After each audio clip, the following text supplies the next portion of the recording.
everyone. Today in this video, we are going to learn about chemical foundations of biochemistry.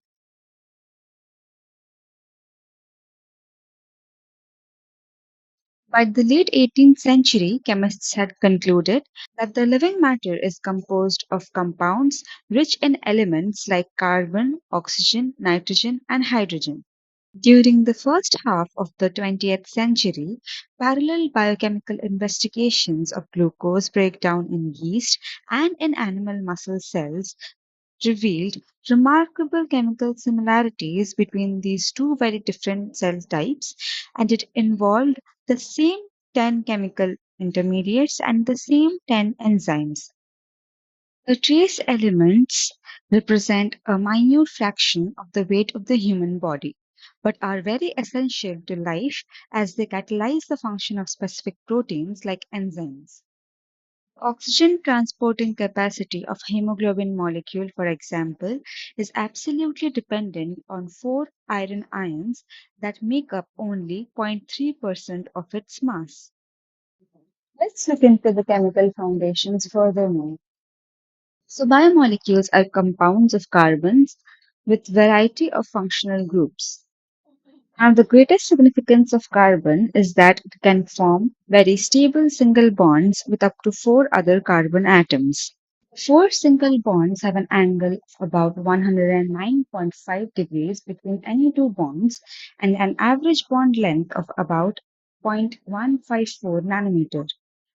There is free rotation around each single bond unless very large or highly charged groups are attached to both carbon atoms, in which case rotation may be restricted. The double bond is shorter and rigid and allows only limited rotation about its axis. Covalently linked carbon atoms in biomolecules can form linear chains, branched chains, and cyclic structures. Most biomolecules are derivatives of hydrocarbons, with hydrogen atoms replaced by a variety of functional groups that confer specific chemical properties on the molecule. Some of these are alcohols, which have one or more hydroxyl groups, amines with amino groups, aldehydes and ketones with carbonyl groups, and carboxylic acids with carboxyl groups. The chemical personality of a compound is determined by the chemistry of its functional groups and their disposition in three-dimensional space.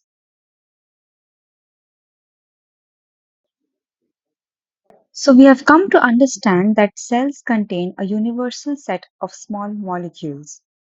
Result in the cytosol of all cells is a collection of perhaps 1,000 different small organic molecules with intercellular concentrations ranging from nanomolar to millimolar. These are the central metabolites in every major pathways occurring in nearly every cell conserved throughout the course of evolution. This collection of molecules includes amino acids, nucleotides, sugars and their phosphorylated derivatives, mono, di, and tricarboxylic acids. There are other small biomolecules specific to certain types of cells or organisms. For example, vascular plants contain small molecules called secondary metabolites, which play roles specific to plant life. These metabolites include compounds that give plants their characteristic scents and colors, and compounds such as morphine, quinine, nicotine, and caffeine that are valued for their physiological effects on humans but have other purposes in plants. The entire collection of small molecules in a given cell under a specific set of conditions has been called the metabolome.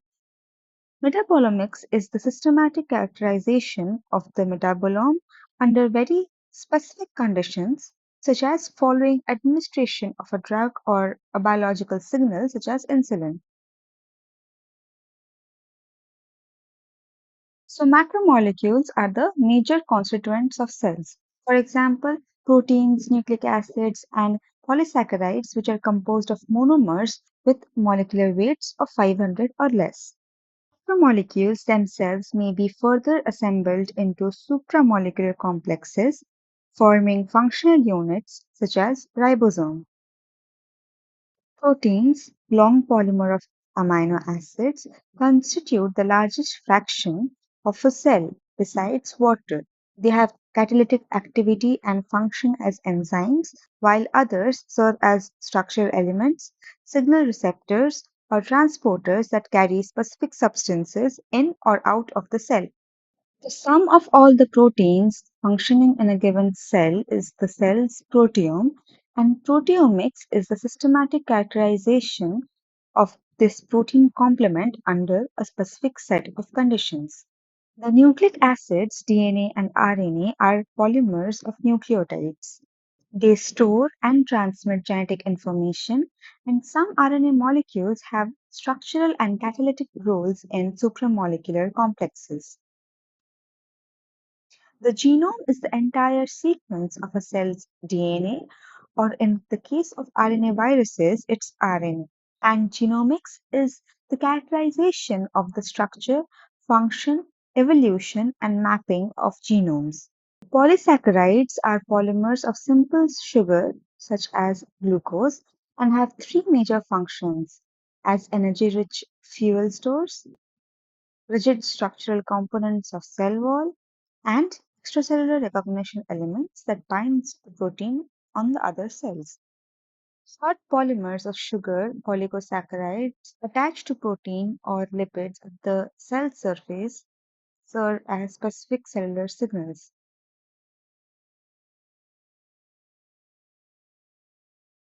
The cell's glycome is its entire complement of carbohydrate containing molecules. Systems biology is an approach that tries to integrate information from genomics, proteomics, and metabolomics to give a molecular picture of the of all the activities of a cell under a given set of conditions and the changes that occur when the system is perturbed by external signals or circumstances or by mutations. The three-dimensional structure of a biomolecule is described by its configuration and conformation. The covalent bonds and functional groups of a biomolecule are central to its function, but also is the arrangement of molecules' constituent atoms in the three-dimensional space.